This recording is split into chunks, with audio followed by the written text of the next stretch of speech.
Hey guys, we're back again. We're picking up with the interview here with Sondra, and she was just telling me about all the research that you did in looking for a new facility for your mom to go. Right. She'd been living at home, and you made some really great points about wanting her to have a quality of life where she could interact with other people, and there were trained individuals around that might be better equipped to deal with some of the challenges that may come along with dementia, and hopefully allow you to get back to being a daughter rather than a caregiver. I mean, that was my goal. I didn't see it at the time, but I knew that's where I was headed. Yeah. And so I did my research. I settled on a community, and what ended up happening was, you know, I talked about my mom being very physically able. So I assumed, I know she has, you know, some memory issues and some, you know, dementia, but I thought maybe assisted living would be a good fit. Gotcha. Okay, so now, yeah. What is assisted living? Well, from what my take is, based on what I learned, is you know, you have different levels of care, so somebody could come in. Now the thing is, what I didn't know when I first entered this arena is that, you know, it's a come and go policy.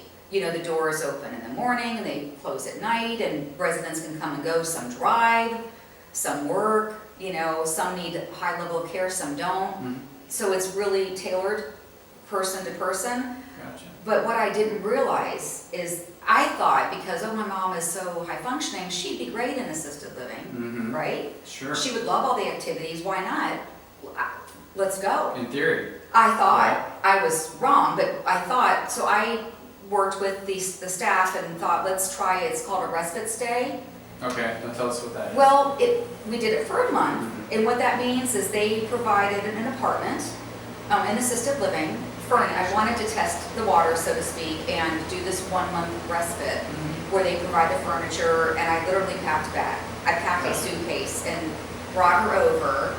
So this is just like a dress rehearsal. It is a dress rehearsal, and I tell you what, I literally can tell you, I can remember exactly what I packed, when I said, Mom, let's go, and I thought, this is my moment, I need this to work for her, you know? And the community was very, very welcoming and very wonderful, and so I brought Mom over, and I just kind of said, Mom, you know, this is a temporary stay. This is a luxurious, I think I called it a hotel, I can't quite remember what I called it. Because, you know, I said, it's all inclusive, because I didn't want her to worry about paying for food or whatever. I said, Mom, it's all inclusive, and it's a lovely, you know, I said, but I'll be back, you know, this is, you know, and I kind of brought her. Everything was all right, and until the next day. Okay, what happened? Well, you know, I'm texting with the sales director at the time about my mom, and I said, and she mentioned, well, you might stop by if you want to come over, bring maybe some water bottles and some refreshments. We have things here, and she mentioned maybe I should do that, which that sounded great to me. So it's a beautiful community, and I walk in the next day, it was a Saturday, and I walk in and there's this balcony. I'm walking in, I sign in or whatever, and I go to the front desk person to talk. And my mom hears my voice, and she's standing above this balcony, and I'm telling you exactly what she said. Sondra. And I look up, and she said, I've been trying to get out of this DAMN place for 30 minutes. And I looked up, and I looked at the girl, and my eyes were welling, and she said, it's okay, you're all right. And I went, oh my, it was so hard. And so I said, Mom, I'll be right there. She came downstairs, and I just said, you know, Mom, we talked about this is just a weekend away. This is your time to take a break. You know, enjoy it. There's a movie theater, there's activities, restaurant, and but she one was evening almost. So it was really, really rough, and I had a hard time leaving, to be honest with you. Yeah. So day one, were you able to leave okay? I mean, the sort of story about being, you know, at a resort or something like that kind of worked. It did work until I showed up with the waters. But it was the second day, and she saw you, and she was ready to bust. I was the ticket out, and she was not happy. She was not happy. Gotcha. And I tried to bring up, you know, Mom, this is a place where you know, we're going to be for the weekend, and I want to get out of here. They won't let me out of here. And So it really wasn't Ooh. penetrating at that point. She was set on getting out. Oh my God. So what'd you do? So, I said, Mom, these nice people brought you this water and these nice things for your, for your stay. And she's like, I don't care. I want to leave. And I said, well, let's just calm down. Let's just take a step back. Let's go find out where your room is. And I went up there, second floor, and I put her stuff away. Actually, she put her stuff away, which surprised me. And then I thought, how am I going to get out of here? No, really, I didn't know how to leave because she's going to follow me. She felt trapped. She did. And No, I you didn't know felt what to do. trapped. I felt trapped, she felt trapped. Yeah. Horrible. Mhm. And I thought, okay, it's a Saturday. Like I know there's things, what am I going to do? Mhm. And I said, you know what? Don't they have a really pretty courtyard? And she said, I don't know. I said, let's just go, you go outdoors. So we went outside and looked outside, and I thought, well, still, how am I going to get out of here?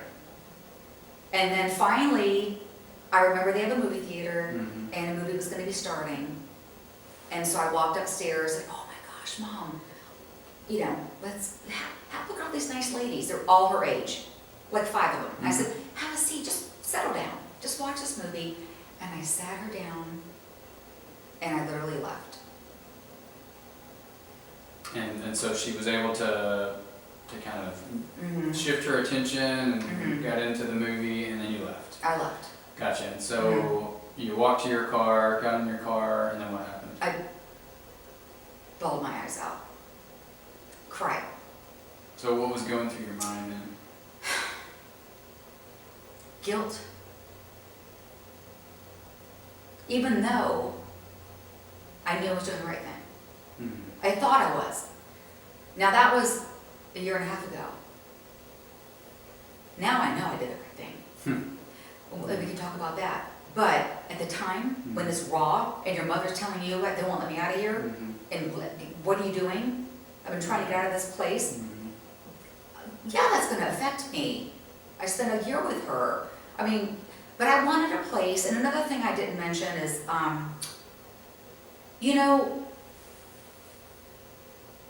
want her to have her own home. She knew my home was not her home. And she's got family besides me. Mhm. She's got a younger sister, 15 years younger, and who just retired, and who wants to see her. I wanted a place where we could all come see Mom. Mom has her own home, and rather than me have her, and you know what I mean, like she could be somewhere that she can call her own, and we can text each other. Oh, can I get Mom? And it gets to that point, Mhm. but at the time it was, Sure. So how long after day 2 was it until you came back? I relied Mm-hmm. on this wonderful community I had to really trust them, Mm-hmm. and I was in great communication because, again, I did my due diligence. I toured many places, and when I settled on where I have my mom, by that time I felt like I knew, them, and they knew me, and I'm not sure if I said this before, forgive me if I did, but I called because I was to take it out of here, so just Sondra, maybe just don't come as much, don't come at all. Check in with us, we've got you. Mm-hmm. So I would call, and they call it she's a nurse, and I would call, and one time I said, gosh, I'm so sorry to keep calling, I just want to check on my mom. And she said, this is your mother. You do not apologize for calling about your mother, ever. And I said, so she gave me the freedom to just, Yeah. so I kind of felt like they had it. Mm-hmm. And you know what? She was the high. To make it funny, I got to tell you something funny because I said some sad stuff. During the time in which she was transitioning, I would call and find out what's going on with Mom. So I hear these stories. So Joyce wants to leave, right? So she pulled a fire alarm. Yeah, well, she's pretty smart. Sounds like it. And I said, oh God, really? Are you serious? And then so I had said to them, she loves outdoors. I know that she's high maintenance, but please make sure she has her time outside. They're like, of course. But then she saw an opportunity to maybe dig a tunnel. Swear. Wow. And I thought to myself, you know what? They might give me they might call me and say, enough's enough. I swear. So you thought she might be the one? I thought that they she were might like, be the "No." one, Okay. you know, because everybody's rising up to the challenge. Mhm. They're having to like talk about stepping up to the plate. So I learned then that, okay, they know what they're doing. Yes, she was a challenge, but you know what? It took some time. It wasn't, people need to understand, for me, in other words, it was not easy. It took some time for transitioning for her, but I tell you what, I get her every weekend. We go to Costco, we go shopping, she wants to come back.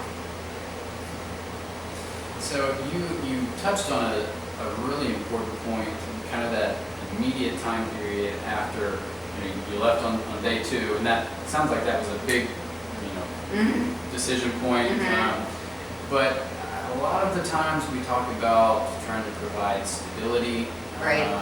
Being in sort of the same environment day in and day out helps a place to become home. I mean, even for kids going off to college, Right, if you're right. coming home every weekend, Right. it's hard to really plan.